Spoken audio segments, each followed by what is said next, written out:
ಎನ್ನುವ ಕಳ್ಳ ಸಣ್ಣ ಪುಟ್ಟ ಕಳ್ಳತನ ಮಾಡಿ ಜೀವನವನ್ನು ಸಾಗಿಸ್ತಾ ಇದ್ದ. ಒಂದು ದಿನ ವೀರನಿಗೆ ತುಂಬಾ ಹಸಿವಾಯಿತು. ಆದ್ರೆ ಅವನ ಕೈಯಲ್ಲಿ ತಿನ್ಲಿಕ್ಕೆ ಏನೂ ಇರ್ಲಿಲ್ಲ. ನನಗೆ ತುಂಬಾ ಹಸಿವಾಗ್ತಾ ಇದೆ, ನನಗೆ ಆಗ್ತಾ ಇಲ್ಲ. ದಿನ ರಾತ್ರಿ ನಾನು ಎಲ್ಲಾದ್ರೂ ಹೋಗಿ ನನ್ನ ಹಸಿವನ್ನು ತೀರಿಸ್ಕೊಳ್ಬೇಕು. ಹಗಲಾದ್ರೆ ದೇವಸ್ಥಾನಕ್ಕೆ ಹೋಗಿ ಪ್ರಸಾದನ ಕಳ್ಳತನ ಮಾಡಿ ತಿಂತಾ ಇದ್ದೆ. ಆದ್ರೆ ಇವಾಗ ಏನ್ ಮಾಡೋದು? ಸರಿ, ಏನಾಗುತ್ತೋ ಅದು ಆಗ್ಲಿ. ಸತ್ಯಣ್ಣ ಮನೆಗೆ ಹೋಗಿ ಆಹಾರವನ್ನು ಕಳ್ಳತನ ಮಾಡ್ಬೇಕು. ಇಲ್ಲದಿದ್ರೆ ನನ್ನ ಹೊಟ್ಟೆಯಲ್ಲಿರುವ ಇಲಿಮರಿಗಳಿಗೆ ಸಮಾಧಾನ ಹೇಳಲು ಸಾಧ್ಯವಿಲ್ಲ. ಸತ್ಯಂನ ಮನೆ ಕಡೆ ಹೋದ. ಹೀಗೆ ಸ್ವಲ್ಪ ಸಮಯದಲ್ಲೇ ಸತ್ಯಂನ ಮನೆಗೆ ಹೋಗಿ ಅವರು ಬೆಳಿಗ್ಗೆಗೋಸ್ಕರ ಮಾಡಿಟ್ಟ ಅಡುಗೆಯನ್ನು ನೋಡಿ ಅವನು ಅವರ ಮನೆಯಲ್ಲೇ ಯಾವುದೇ ಶಬ್ದವಿಲ್ಲದೆ ಕೂತು ಊಟವನ್ನು ಮಾಡಿದ. ಹೀಗೆ ಊಟವನ್ನು ಮಾಡಿದ ನಂತರ ನಿಧಾನವಾಗಿ ಅವನ ಮನೆಗೆ ಹೊರಟು ಬಂದ. ಹಬ್ಬ, ನನ್ನ ಹಸಿವು ತೀರಿತ್ತು. ಇನ್ನು ನಾಳೆಯ ಬಗ್ಗೆ ಆಮೇಲೆ ನೋಡೋಣ. ಹಾಗೆ ಆಲೋಚನೆ ಮಾಡಿ ಅವನು ನಿದ್ರೆಯನ್ನು ಮಾಡಿದ.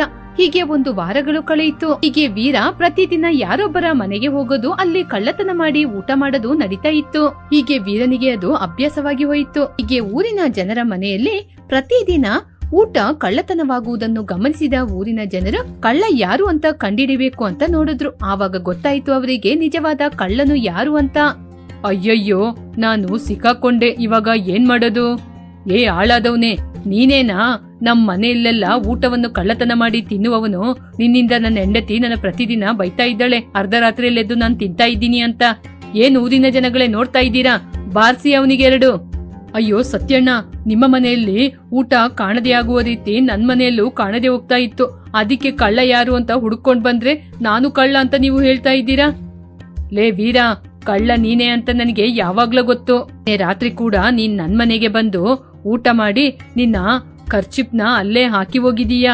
ಈ ಊರಲ್ಲಿ ಇಂತಹ ಖರ್ಚಿಪು ನಿನ್ನ ಬಿಟ್ರೆ ಬೇರೆ ಯಾರ ಕೈಯಲ್ಲೂ ಇಲ್ಲ ಅಂತ ನನಗೆ ತುಂಬಾ ಚೆನ್ನಾಗಿ ಗೊತ್ತು. ವಿಷಯ ಗೊತ್ತಿದ್ರು ನಾನ್ ಯಾರ ಜೊತೆನೂ ಯಾಕೆ ಹೇಳಿಲ್ಲ ಗೊತ್ತಾ? ನಾನ್ ಇನ್ಮೇಲೆ ಸುಮ್ನೆ ಅಪವಾದ ಒದಿಸ್ತಾ ಇದ್ದೀನಿ ಅಂತ ಊರಿನವರೆಲ್ಲ ತಿಳ್ಕೊತಾರೆ. ಅದಕ್ಕೇನೆ ನಾನು ಯಾರಿಗೂ ಏನೂ ಹೇಳಲಿಲ್ಲ.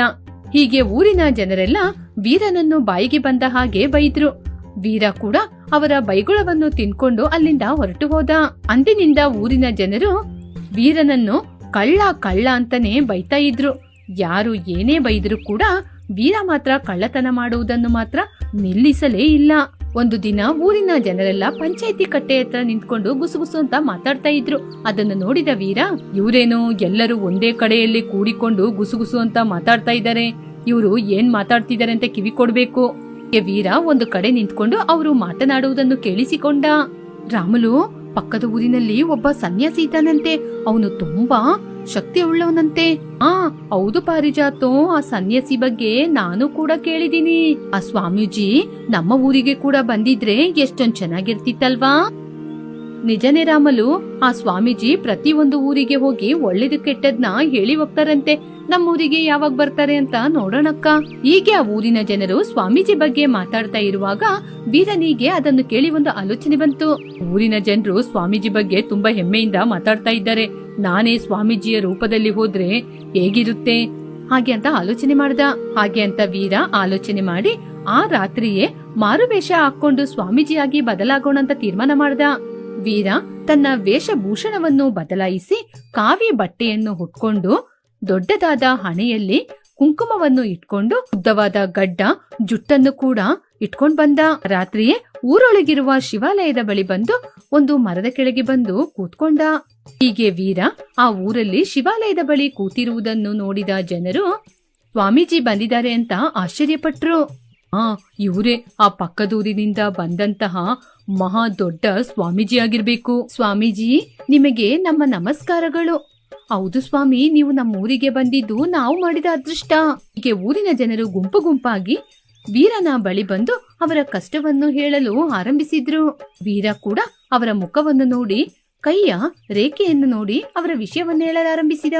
ಲಕ್ಷ್ಮಿಯಮ್ಮ, ಸ್ವಾಮೀಜಿ, ನಾನ್ ಮಾಡಿದ ಸಾಲ ತೀರ್ತಾ ಇಲ್ಲ, ನನ್ ಮಗನಿಗೆ ಕೂಡ ಉದ್ಯೋಗ ಸಿಗ್ತಾ ಇಲ್ಲ, ಏನ್ ಮಾಡೋದು ಏನು ಅಂತ ಗೊತ್ತಾಗ್ತಾ ಇಲ್ಲ, ನೀವೇ ನಮಗೆ ಒಂದು ಮಾರ್ಗ ತೋರಿಸ್ಬೇಕು. ಅಮ್ಮ, ನಿಮ್ಮ ಕೈಯಲ್ಲಿ ದಾರಿದ್ರ್ಯ ರೇಖೆ ತುಂಬಾ ಬಲವಾಗಿದೆ, ಆದರೂ ಭಯಪಡಬೇಡಿ, ನಿಮ್ಮ ಮನೆಗೆ ಧನರೇಖೆ ಬರುತ್ತೆ. ಹೌದಾ, ಅದು ಹೇಗೆ ಸ್ವಾಮಿ? ಸ್ವಾಮೀಜಿ ಎಲ್ಲರನ್ನೂ ದೂರ ಹೋಗಲು ಹೇಳಿ, ಈ ದಿನ ರಾತ್ರಿಯಲ್ಲಿ ನಿನ್ನ ಕೈಯಲ್ಲಿರುವ ಬಂಗಾರವನ್ನು ಹಾಗೇನೆ ಹಣವನ್ನು ಈ ದೇವಸ್ಥಾನದಲ್ಲಿರುವ ಒಂದು ಮಡಕೆಗೆ ಅರಿಶಿನ ಕುಂಕುಮವನ್ನು ಹಚ್ಚಿ ಅದರೊಳಗೆ ಹಾಕು. ನಾನು ರಾತ್ರಿಯಿಡೀ ಅದಕ್ಕೆ ಮಂತ್ರ ಹೇಳಿ ಆ ನಂತರ ಬೆಳಿಗ್ಗೆ ನಿನಗೆ ಕೊಡ್ತೀನಿ.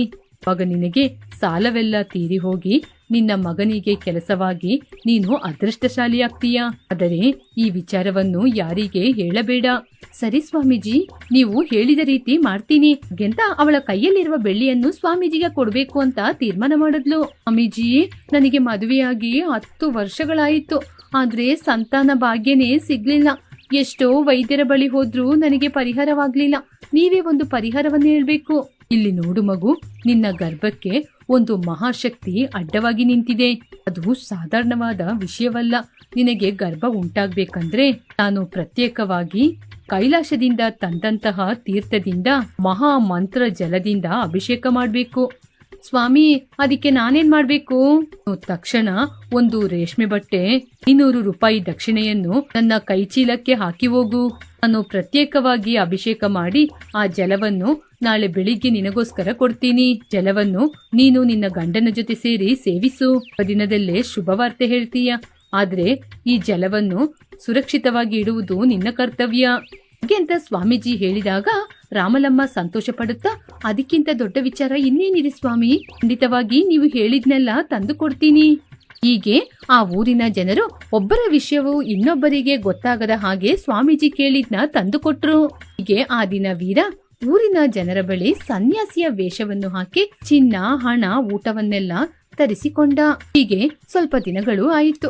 ಆದರೂ ಕೂಡ ಸ್ವಲ್ಪ ದಿನದಲ್ಲಿ ಲಕ್ಷ್ಮಿಯಮ್ಮನಿಗೆ ಧನಯೋಗ ಬರಲಿಲ್ಲ. ರಾಮಲಮ್ಮನಿಗೆ ಸಂತಾನ ಭಾಗ್ಯವೂ ಆಗಲಿಲ್ಲ. ಊರಿನ ಜನರಿಗೆ ನಿಧಾನವಾಗಿ ಅನುಮಾನ ಬರಲಾರಂಭಿಸಿತು. ಏನು ರಾಮಲಮ್ಮ, ಆ ಸ್ವಾಮೀಜಿಗೆ ನಾನು ಎಲ್ಲವನ್ನು ಕೊಟ್ಟು ಕೂಡ ನನಗೆ ಅವರು ಹೇಳಿದ ಧನಯೋಗ ಬರ್ಲಿಲ್ಲ. ಹೌದಕ್ಕ, ನನಗೂ ಕೂಡ ಸಂತಾನ ಭಾಗ್ಯ ಬರ್ಲಿಲ್ಲ. ನಮಗೆ ಮಾತ್ರ ಅಲ್ಲ, ಊರಿನಲ್ಲಿ ಯಾರಿಗೂ ಕೂಡ ಸ್ವಾಮೀಜಿ ಹೇಳಿದ ಹಾಗೆ ನಡೆಯಲೇ ಇಲ್ಲ. ಸನ್ಯಾಸಿ ಯಾರೋ ಏನೋ, ನಾವ್ ಯಾಕೆ ಯಾರಿಗೆ ಗೊತ್ತಿಲ್ಲದೆ ಅವರಿಗೆ ಹಣ ಕೊಡ್ಬೇಕು? ಸ್ವಾಮೀಜಿಯವರು ಇದ್ದಕ್ಕಿದ್ದಂಗೆ ರಾತ್ರಿ ಎಲ್ಲ ಹೋಗ್ತಿದ್ದಾರೆ ಅಂತ ಯಾರಿಗೂ ಗೊತ್ತಿಲ್ಲ. ಆ ಊರಿನ ಜನರು ಕಳ್ಳನನ್ನು ಹೇಗೆ ಹಿಡ್ದೋ ಅಂತ ಆಲೋಚನೆ ಮಾಡಿ ಆ ದಿನ ಹಾಗೇನೆ ಮಾಡ್ಬೇಕು ಅಂತ ತೀರ್ಮಾನ ಮಾಡಿದ್ರು. ಊರಿನ ಜನರು ಆ ದಿನ ನಿದ್ರೆ ಮಾಡದೆ ಶಿವಾಲಯ ದೇವಸ್ಥಾನದ ಹತ್ರ ನಿಂತು ನೋಡ್ತಾ ಇದ್ರು. ಹೀಗೆ ಅರ್ಧರಾತ್ರಿಯ ಸಮಯದಲ್ಲಿ ಆ ಸ್ವಾಮೀಜಿ ಅವರ ವೇಷವನ್ನೆಲ್ಲ ತೆಗೆದು ಚಿನ್ನ, ಹಣವನ್ನೆಲ್ಲ ಒಂದು ಚೀಲದಲ್ಲಿ ಹಾಕಿಕೊಂಡು ಕಾಡಿನ ರಸ್ತೆಯಲ್ಲಿ ನಡ್ಕೊಂಡು ಹೋಗುವಾಗ ಜೋರಾಗಿ ಸತ್ಯಯ್ಯ ವೀರ ಹೋಗ್ತಾ ಇದ್ದುದನ್ನು ನೋಡಿ, ನಿಲ್ಲೋ ಕಳ್ಳ, ಅಯ್ಯೋ ಸಿಕ್ಕಾಕೊಂಡ. ಏ ಕಳ್ಳ ಸನ್ಯಾಸಿ, ನೀನೇನಾ? ಏನೋ ಹಾಳಾದ ಸನ್ಯಾಸಿ, ನಮ್ಮ ಚಿನ್ನವನ್ನು ತೆಗೆದುಕೊಂಡು ಹೋಗಲು ಕಳ್ಳ ಸನ್ಯಾಸಿ ಆಗಿದೀಯಾ? ನಿನ್ನ ಇನ್ನು ಸುಮ್ನೆ ಬಿಟ್ರೆ ಆಗುತ್ತಾ? ಹಾಗೆಂತ ಊರಿನ ಜನರೆಲ್ಲರೂ ಸೇರಿ ವೀರನನ್ನು ಹೊಡೆದ್ರು. ಸನ್ಯಾಸಿ ವೇಷ ಹಾಕಿ ಊರಿನ ಜನರಿಗೆ ಮೋಸ ಮಾಡಿದ ಕಾರಣದಿಂದ ಊರಿನ ಜನರೆಲ್ಲರೂ ಅವನನ್ನು ಕಳ್ಳ ಅಂತ ಕರೀತಿದ್ದವರು ಅಂದಿನಿಂದ ಕಳ್ಳ ಸನ್ಯಾಸಿ ಎಂದು ಕರೆಯಲಾರಂಭಿಸಿದ್ರು. ಹೀಗೆ ಆ ಹೆಸರು ಶಾಶ್ವತವಾಗಿ ವೀರನಿಗೆ ಅಂಟಿ ಹೋಯಿತು. ವೀರ ಜಮೀನ್ದಾರರಯ್ಯ ಮನೆಗೆ ಹೊರಟ. ಆವಾಗ್ಲೇ ಜಮೀನ್ದಾರರ ಮನೆಯ ಹೊರಗಡೆ ಶಾಂಬಯ್ಯ ಮನೆಯ ಅಂಗಳವನ್ನು ಬಗ್ಗಿ ಬಗ್ಗಿ ಕಳ್ಳತನದಿಂದ ನೋಡ್ತಾ ಇದ್ದ. ಲೇ, ಏನೋ ನಮ್ಮ ಅಯ್ಯನವರ ಮನೆಗೆ ಇಣಕಿ ನೋಡ್ತಾ ಇದ್ದೀಯಾ? ಏನೋ ಅವ್ರ ಮನೆಯಿಂದ ಏನಾದ್ರೂ ಕಳ್ಳತನ ಮಾಡ್ಬೇಕು ಅಂತ ಆಲೋಚನೆ ಮಾಡ್ತಿದೀಯಾ? ನನಗೆ ಜಮೀನ್ದಾರರಯ್ಯನವರ ಭವನವನ್ನು ನೋಡ್ಬೇಕು ಅಂತ ತುಂಬಾ ದಿನದಿಂದ ಆಸೆ. ಆದ್ರೆ ನನಗೆ ನೋಡಕ್ಕೆ ಸಾಧ್ಯ ಇಲ್ಲ. ಆದ್ರೆ ನೀನು ಅದೃಷ್ಟವಂತ. ಯಾಕೆ ಅಂದ್ರೆ ಪ್ರತಿದಿನ ಅವ್ರ ಮನೆಯಲ್ಲಿ ಕೆಲಸ ಮಾಡ್ತೀಯ. ಅದ್ರಿಂದ ನೀನು ಆ ಭವನವನ್ನು ನೋಡ್ಬೋದು. ಸರಿ, ನಿನಗೆ ಅದೆಲ್ಲ ನೋಡ್ಬೇಕು ಅಂದ್ರೆ ಒಂದ್ ಕೆಲ್ಸ ಮಾಡು, ನನ್ ಜೊತೆ ಮನೆಯೊಳಗೆ ಬಾ. ನೀನು ನನ್ನ ಜೊತೆ ಸೇರಿ ಭವನವನ್ನು ಶುದ್ಧ ಮಾಡ್ಬೇಕು. ಇಲ್ಲದಿದ್ರೆ ಅಯ್ಯನವರಿಗೆ ನಿನ್ ಮೇಲೆ ಸಂದೇಹ ಬರುತ್ತೆ. ಏನಾ? ಹಾಗಾದ್ರೆ ಖಂಡಿತ ಮಾಡ್ತೀನಿ, ಬಾ ಒಳಗೋಗೋಣ. ಶಾಂಬಯ್ಯನನ್ನು ಜಮೀನ್ದಾರರವರ ಮನೆಯ ಮುಂದೆ ತನಕ ಕರ್ಕೊಂಡೋಗಿ ಎತ್ತಿನ ಗಾಡಿಯನ್ನು ಶುದ್ಧ ಮಾಡ್ಲಿಕ್ಕೆ ಹೇಳಿದ. ಅಂಬಯ್ಯ, ನಾನು ಗಾಡಿಯೊಳಗೆ ಮಲ್ಕೊಂಡಿರ್ತೀನಿ, ನಿನ್ ಗಾಡಿಯನ್ನು ಶುದ್ಧ ಮಾಡ್ತೀರೋ? ಹೀಗೆ ವೀರ ಎತ್ತಿನ ಗಾಡಿ ಒಳಗೆ ಹೋಗಿ ಮಲಗಿಕೊಂಡ. ಆಗ ಶಾಂಬಯ್ಯ ಎತ್ತಿನ ಗಾಡಿಯನ್ನು ಶುದ್ಧ ಮಾಡ್ತಾ ಇದ್ದ. ವೀರ ಮಾತ್ರ ಕಾಲ್ ಮೇಲೆ ಕಾಲಾಕೊಂಡು ಮಲ್ಕೊಂಡಿದ್ದ. ಏ ಸಾಂಬಯ್ಯ, ಸ್ವಲ್ಪ ನಿಧಾನವಾಗಿ ಶುದ್ಧ ಮಾಡು. ಆ ಧೂಳಿಗೆ ನನಗೆ ಅಕ್ಷಿ ಬರ್ತಾ ಇದೆ. ಹಾ ಸರಿ. ಸ್ವಲ್ಪ ಸಮಯದಲ್ಲೇ ಶಾಂಬಯ್ಯ ಆ ಗಾಡಿಯನ್ನೆಲ್ಲ ಶುದ್ಧ ಮಾಡಿದ. ವೀರ, ನನಗೆ ಜಮೀನ್ದಾರರವರ ಭವನ ತೋರಿಸ್ತೀನಿ ಅಂದೆ. ಹಾ ಸರಿ, ನನಗೆ ಸ್ವಲ್ಪ ಸಮಯ ಕೊಡು. ಏನಾದ್ರೂ ಒಂದೇಳಿ ನಿನ್ನ ಭವನದೊಳಗೆ ಕರ್ಕೊಂಡೋಗ್ತೀನಿ. ಆದ್ರೆ ಇವಾಗ ಪ್ರಸ್ತುತ ಆ ಕಿಟಕಿಯಿಂದ ಬೇಕಾದ್ರೆ ಮನೆಯೊಳಗೆ ನೋಡು ಹಾಗೆ ಅಂತ ಹೇಳಿದ. ಹಾಗೆ ಹೇಳಿದ ತಕ್ಷಣ ಶಾಂಬಯ್ಯ ಕಿಟಕಿಯ ಬಳಿ ಬಂದು ಕಿಟಕಿಯಿಂದ ಭವನವನ್ನು ನೋಡ್ತಾ ನಿಂತಿದ್ದ. ಸ್ವಲ್ಪ ಸಮಯದಲ್ಲೇ ಜಮೀನ್ದಾರರು ಹೊರಗಡೆ ಬಂದ್ರು. ವೀರಾ, ಗಾಡಿಯನ್ನು ಶುದ್ಧ ಮಾಡ್ದ? ಅಯ್ಯ, ಶುದ್ಧ ಮಾಡ್ದೆ ಅಯ್ಯ. ಸರಿ ಸರಿ, ನನ್ ಬಗ್ಗೆ ಊರಿನೊಳಗೆ ಜನರು ಏನ್ ತಿಳ್ಕೊಂಡಿದ್ದಾರೆ? ಅಯ್ಯ, ನಿಮ್ ಬಗ್ಗೆನಾ? ಊರೊಳಗೆ ಎಲ್ಲೂ ನೋಡಿದ್ರು ನಿಮ್ ಬಗ್ಗೆನೇ ಚರ್ಚೆ. ಹೌದಾ? ಏನ್ ಮಾತಾಡ್ತಾ ಇದ್ದಾರೆ ಅಂತ ಸರಿಯಾಗಿ ಹೇಳೋ. ನೀವು ತುಂಬಾ ಒಳ್ಳೆಯವರು. ಊರಿನ ಜನರಿಗೆ ಯಾವುದೇ ಕಷ್ಟ ಬಂದ್ರು ನೀವು ಎಲ್ಲರಿಗೂ ಸಹಾಯ ಮಾಡ್ತೀರಾ. ನೀವಿಲ್ಲದಿದ್ರೆ ಈ ಊರಿನ ಜನರ ಗತಿಯೇನು ಅಂತ ಮಾತಾಡ್ತಾರೆ. ನಮ್ಮ ಜಮೀನ್ದಾರರಯ್ಯ ಇರುವ ತನಕ ನಮ್ಮ ಊರಿನ ಜನರಿಗೆ ಯಾವ ಚಿಂತೆ ಇಲ್ಲ ಅಂತ ಹೇಳ್ತಿದ್ದಾರೆ. ಓಹ್, ಹಾಗೆ ಮಾತಾಡ್ತಾರಾ? ಹೌದು ತಾನೆ. ನಾನಿದ್ರೆ ತಾನೆ ಈ ಊರಿನವರಿಗೆ ಗೌರವ, ದಿಕ್ಕು. ನಾನು ಎಷ್ಟು ಒಳ್ಳೆಯವನು ಅಂತ ನನ್ನ ಪ್ರಜೆಗಳಿಗೆ ಗೊತ್ತಿಲ್ವಾ? ಸರಿ, ಇನ್ನೇನ್ ಹೇಳಿದ್ರು? ನೀವು ನಡೆಯುವ ಸ್ಟೈಲು, ನೀವು ಹಾಕುವ ಬಟ್ಟೆ, ನಿಮ್ಮ ಮಾತು, ನಿಮ್ಮಂತವರು ಈ ಕಲಿಯುಗದಲ್ಲೇ ಇಲ್ಲ ಅಂತ ನಿಮ್ಮ ಬಗ್ಗೆ ತುಂಬಾ ಹೆಮ್ಮೆಯಿಂದ ಊರಿನವರು ಹೇಳ್ತಿದಾರಯ್ಯ. ಪರವಾಗಿಲ್ಲ ವೀರ, ಚೆನ್ನಾಗಿ ಮಾತಾಡ್ದೆ. ಎಲ್ಲ ನಿಮ್ಮ ಕರುಣೆ ಅಯ್ಯ. ಸಂತೋಷ ಕಣೋ, ನಿನ್ನ ಸೇವೆಗೆ ನಾನು ಮೆಚ್ಚಿದೀನಿ. ಹಾಗೆ ಅಂತ ಜಮೀನ್ದಾರರು ಅವರ ಕೈಯಲ್ಲಿರುವ ಚಿನ್ನದ ಉಂಗುರವನ್ನು ಬೇಕು ಅಂತ ಕೆಳಗಡೆ ಹಾಕಿದ್ರು. ಹರರೆ, ನನ್ನ ಉಂಗುರ ಕೆಳಗೆ ಬಿದ್ದೋಯ್ತು ನೋಡು, ಅದ್ನ ನೀನೇ ತೆಗ್ದಿಟ್ಕೋ. ಸರಿ ಅಯ್ಯ. ಹೀಗೆ ವೀರ ಪ್ರತಿದಿನ ಅವನ ಸೋಮಾರಿತನದಿಂದ ಜಮೀನ್ದಾರರವರ ಬಳಿಯಿಂದ ಅವರ ಹೆಮ್ಮೆಯನ್ನು ಹೇಳುವುದು, ಹಾಗೇನೆ ಅವರು ಕೊಡುವುದನ್ನು ತಗೊಳ್ಳೋದು ಅಂತ ನಡೀತಾ ಇತ್ತು. ಜಮೀನ್ದಾರರ ಹೆಂಡತಿಯಾದ ಚಾಮುಂಡೇಶ್ವರಿ ಅಮ್ಮ, ಏ ವೀರ, ಇಲ್ಲಿ ಬಾ. ಅಮ್ಮ, ಬರ್ತೀನಮ್ಮ. ತಗೋ, ಇದನ್ನ ತಗೊಂಡೋಗಿ ನಮ್ಮ ಅತ್ತೆಯವರ ರೂಮಲ್ಲಿ ಇಟ್ಬಿಡು. ಸರಿಯಮ್ಮ, ಇಡ್ತೀನಿ. ಹೌದು, ಇವಾಗ ಈ ಊರಿನಲ್ಲಿ ಯಾರೂ ಕೂಡ ಜಗಳ ಮಾಡ್ತಾ ಇಲ್ವಾ? ಅರೆ, ಯಾಕಮ್ಮ ನಡೆಯೋದಿಲ್ಲ? ಮೊನ್ನೆ ಸತ್ಯಂ ಇದ್ದಾರಲ್ವಾ, ಅವ್ರ ಮನೆಯಲ್ಲೂ ಜಗಳ. ಅವರು ಕುಡ್ಕೊಂಬಂದ್ರು ಅಂತ ಅವ್ರ ಹೆಂಡತಿ ಅವ್ರನ್ನ ಹಾಕೊಂಡು ಹೊಡಿದ್ರು. ನೆನ್ನೆ ಕೂಡ ಅವ್ರ ಮನೆಯಲ್ಲಿ ಜೋರಾಗಿ ಜಗಳ ಆಗ್ತಾ ಇತ್ತು, ನಾನ್ ನೋಡ್ತಾ ಇದ್ದೆ. ಹೌದಾ ವೀರ, ನನ್ ಜೊತೆ ಒಂದ್ ಮಾತು ಹೇಳ್ಬೋದಾಗಿತ್ತಲ್ವಾ? ನನ್ಗೆ ಯಾರಾದ್ರೂ ಜಗಳ ಮಾಡಿದ್ರೆ ಅದನ್ನ ನೋಡ್ತಾ ನಿಲ್ಲಕ್ಕೆ ತುಂಬಾ ಇಷ್ಟ. ಹೌದಮ್ಮ, ಹಾಗಾದ್ರೆ ಈ ಸಲ ಊರೊಳಗೆ ಏನಾದ್ರೂ ಜಗಳ ನಡೀತಾ ಇದ್ರೆ ನಾನು ನಿಮ್ನ ಕರ್ಕೊಂಡೋಗ್ತೀನಿ. ಹೌದಾ? ಅಯ್ಯನವರಿಗೆ ಗೊತ್ತಾದ್ರೆ? ಅಯ್ಯನವ್ರನ್ನ ನಾನೇ ನೋಡ್ಕೋತೀನಮ್ಮ. ಸರಿ ಸರಿ, ಈ ಊಟವನ್ನು ತಗೊಂಡೋಗಿ ಅವರಿಗೆ ಕೊಡು. ಸರಿ ಅಮ್ಮ. ಹೀಗೆ ವೀರ ಊಟವನ್ನು ತೆಗೆದುಕೊಂಡು ಜಮೀನ್ದಾರರ ಅಮ್ಮನಾದ ಜ್ಞಾನಾಂಬ ರೂಮಿಗೆ ಹೋದ. ಚಾಮುಂಡೇಶ್ವರಿ ಅಮ್ಮ ನೋಡ್ತಾ ಇರುವ ತನಕ ಅವರ ರೂಮಿಗೆ ಹೋಗುವ ರೀತಿ ಹೋಗಿ, ಅವರು ಆಚೆ ಹೋದ ತಕ್ಷಣ ಬೇರೆ ರೂಮಿಗೆ ಹೋಗಿ ತುಂಬಾ ಊಟ ಮಾಡಿ ಉಳಿದ ಊಟವನ್ನು ಯಾರಿಗೆ ಗೊತ್ತಿಲ್ಲದೆ ಮತ್ತೆ ಶಾಂಬಮ್ಮ ರೂಮಿಗೆ ಹೋಗಿ ಕೊಟ್ಟ.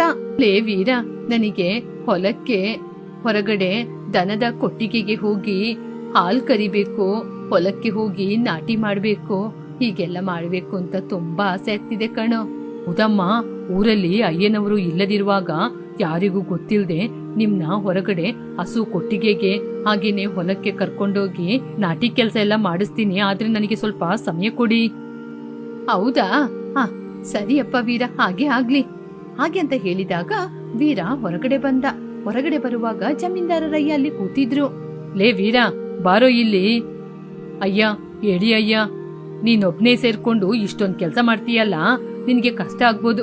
ಅದಕ್ಕೇನೆ ಬೇರೆ ಯಾರಾದ್ರೂ ಕೆಲ್ಸಕ್ಕಿದ್ರೆ ಇನ್ನೊಬ್ಬರನ್ನ ಸೇರ್ಸ್ಕೊಳ್ಳೋ. ಅಯ್ಯ, ನನಗೆ ಗೊತ್ತಿರೋನು ಒಬ್ಬ ಇದ್ದಾನೆ, ಅವನನ್ನು ಸೇರ್ಸ್ಕೊತೀನಯ್ಯ. ಸರಿ, ತಗೋ, ಈ ಹಣವನ್ನು ಅವನಿಗೆ ಕೊಡು. ಹಾಗೆ ಅಂತ ಹೇಳಿದ್ರು ಜಮೀನ್ದಾರರು. ಅಂತ ಹೇಳಿ ಹಣವನ್ನು ತೆಗೆದುಕೊಂಡು ಸಾಂಬನ ಬಳಿ ಬಂದ. ಲೇ ಸಾಂಬಯ್ಯ, ಬಾರೋ ಇಲ್ಲಿ. ಬರ್ತೀನಿ, ಹೇಳುವೀರಾ. ನಿನ್ ಜೀವನ ಸಾರ್ಥಕ ಆಗ್ತಿದೆ ಕಣೋ. ತುಂಬಾ ದಿನದಿಂದ ಜಮೀನ್ದಾರಯ್ಯ ಮನೆಯಲ್ಲಿ ಕೆಲಸ ಮಾಡ್ಬೇಕು ಅನ್ಕೊಂಡಿದ್ದೆ ಅಲ್ಲ, ಅದು ಇವತ್ತು ಆ ಕನ್ಸು ನೆರವೇರ್ತಿದೆ. ಆದ್ರೆ ನಿನಗೆ ಸಂಬಳ ಮಾತ್ರ ಕೊಡೋದಿಲ್ಲ. 3 ಹೊತ್ತು ಹೊಟ್ಟೆ ತುಂಬಾ ಊಟ ಕೊಡ್ತಾರೆ. ಹೊಲದಲ್ಲಿ ಮನೆಯಲ್ಲಿ ಕೆಲಸ ಮಾಡ್ಬೇಕು. ಆದ್ರೆ ಆ ಮನೆಯಲ್ಲಿ ನೀನು ಯಾರ ಜೊತೆನೂ ಮಾತಾಡ್ಕೂಡ್ದು. ನಿನ್ನ ಕೆಲ್ಸನ ನೀನ್ ಮಾಡ್ಕೊಂಡಿರ್ಬೇಕು. ನನಗೆ ಮಾತ್ರ ಕೆಟ್ಟ ಹೆಸರನ್ನ ತರಬಾರ್ದು. ಅಯ್ಯನವರು ನನ್ ಮಾತನ್ನ ಚೆನ್ನಾಗಿ ಕೇಳ್ತಾರೆ. ಹೌದಾ? ಸರಿ ವೀರ, ನನ್ನ ಜನ್ಮ ಸಾರ್ಥಕ ಆಯ್ತು. ನಾನು ಜಮೀನ್ದಾರರ ಮನೆಯಲ್ಲಿ ಯಾವ ಕೆಲ್ಸನ ಬೇಕಾದ್ರೆ ಮಾಡ್ತೀನಿ. ಸರಿ ಬಾ. ಶಾಂಬಯ್ಯನನ್ನು ಜಮೀನ್ದಾರರ ಮನೆ ಕರ್ಕೊಂಡೋಗಿ ಎಲ್ಲಾ ಕೆಲಸವನ್ನು ಮಾಡಿಸಿದ. ಆದ್ರೆ ವೀರ ಮಾತ್ರ ಸಾಂಬಯ್ಯನ ಕೈಯಲ್ಲಿ ಎಲ್ಲಾ ಕೆಲಸವನ್ನು ಮಾಡಿಸಿಕೊಂಡು ಅವನು ಆರಾಮವಾಗಿ ಇರ್ತಿದ್ದ. ಒಂದು ದಿನ ಸಾಂಬಯ್ಯ ಕೆಲ್ಸಕ್ಕೆ ಬರಲಿಲ್ಲ ಅಂತ ಜಮೀನ್ದಾರರು ಸಾಂಬಯ್ಯ ಮಾಡ್ತಾ ಇದ್ದ ಕೊಟ್ಟಿಗೆ ಕೆಲಸ, ಹೊಲದ ಕೆಲಸವನ್ನು ವೀರನಿಗೆ ಹೇಳಿದ್ರು. ಅವನು ಬುದ್ಧಿವಂತಿಕೆಯಿಂದ ಜ್ಞಾನಾಂಬ ರೂಮಿಗೆ ಹೋಗಿ, ನೀವು ಎಷ್ಟೋ ದಿನದಿಂದ ಕೊಟ್ಟಿಗೆ ಕೆಲ್ಸ, ಹೊಲದ ಕೆಲ್ಸವನ್ನು ಮಾಡ್ಬೇಕು ಅಂತ ಆಸೆ ಆಗ್ತಿದೆ ಅಂತ ಹೇಳಿದ್ರಲ್ವಾ. ಇವತ್ತು ಅಯ್ಯ ಎಲ್ಲೋ ಹೊರಗಡೆ ಹೊರಟಿದ್ದಾರೆ. ಅದಕ್ಕೆ ನಿಮಗೆ ಕೊಟ್ಟಿಗೆಯಲ್ಲಿ ಹಾಗೇನೆ ಹೊಲದಲ್ಲಿ ಕೆಲಸ ಮಾಡಿ ಕರ್ಕೊಂಡೋಗ್ತೀನಿ. ಹೌದಾ, ಇಷ್ಟು ದಿನದಲ್ಲಿ ಎಷ್ಟು ಒಳ್ಳೆ ಮಾತು ಹೇಳಿದೆ. ಸರಿ ಬಾ ಹೋಗೋಣ. ಆದ್ರೆ ಅಮ್ಮ, ನಾವು ಹೊಲದ ಕೆಲ್ಸದ ಹತ್ರ ಹೋಗ್ತೀವಲ್ವಾ, ಬರುವಾಗ ಸಂಜೆ ಆಗುತ್ತೆ. ನಮಗೆ ತಿನ್ಲಿಕ್ಕೆ ಬೇಕಲ್ವಾ, ಅದಕ್ಕೆ ಮಧ್ಯಾಹ್ನ ಊಟ ಮಾಡ್ಲಿಕ್ಕೆ ಏನಾದ್ರೂ ಮಾಡಿ ತಗೊಳ್ಳೋಣ. ಹೌದು ಕಣೋ, ನೀನ್ ಹೇಳಿದ್ದು ಕೂಡ ಸರಿ. ನೀನ್ ಇಲ್ಲೇ ಕಾವಲಿಗೆ ಇರೋ, ನನ್ನ ಅಡಿಗೆ ಮನೆಗೆ ಹೋಗಿ ಅಡಿಗೆ ಮಾಡ್ತೀನಿ ಹಾಗೆ ಅಂತ ಹೇಳಿ ಅಡಿಗೆ ಮನೆಗೆ ಹೋಗಿ ಅಡಿಗೆ ಮಾಡಿದ್ರು. ಅಡಿಗೆ ಎಲ್ಲ ಪೂರ್ತಿಯಾದ ನಂತರ ಗಂಟು ಮುಟ್ಟೆ ಕಟ್ಟಿದ್ರು. ವೀರ, ಇವಾಗ ಹೊರಡೋಣ. ಸರಿಯಮ್ಮ ಹೋಗೋಣ ಹಾಗೆ ಅಂತ ಕೊಟ್ಟಿಗೆ ಬಳಿ ಕರ್ಕೊಂಡ್ಬಂದು ಎಲ್ಲಾ ಕೆಲಸವನ್ನು ಅವ್ರ ಕೈಯಿಂದ ಮಾಡಿಸಿ ಅವನು ಮಾತ್ರ ಆರಾಮವಾಗಿ ಮಲಗಿ ನಿದ್ರೆಯನ್ನು ಮಾಡ್ತಾ ಇದ್ದ. ವೀರ, ಇಲ್ಲಿ ಎಲ್ಲಾ ಕೆಲ್ಸನೂ ಮುಗೀತು. ಸರಿ ಬಾ, ಹೊಲಕ್ಕೆ ಹೋಗಿ ಕೆಲ್ಸ ಮಾಡೋಣ. ಸರಿಯಮ್ಮ, ಬನ್ನಿ ಹೊಲಕ್ಕೆ ಹೋಗೋಣ. ಒಂದು ಕಡೆ ಜ್ಞಾನಾಂಬ ಹೊಲದಲ್ಲಿ ಕೆಲಸ ಮಾಡ್ತಾ ಇದ್ರೆ, ಇನ್ನೊಂದು ಕಡೆ ವೀರ ಆರಾಮವಾಗಿ ಮಲಗಿಕೊಂಡು ವಿಶ್ರಾಂತಿಯನ್ನು ತಗೊಳ್ತಾ ಇದ್ದ. ಹೀಗೇನೆ ಮನೆಯಿಂದ ತಂದಂತಹ ಊಟವನ್ನೆಲ್ಲ ಒಂದೇ ಜಾಗದಲ್ಲಿ ಕೂತು ತಿಂದ. ವೀರನಿಗೆ ಸೋಮಾರಿತನ ಎಷ್ಟು ಇದೆಯೋ ಬುದ್ಧಿವಂತಿಕೆ ಕೂಡ ಅಷ್ಟೇ ಇದೆ.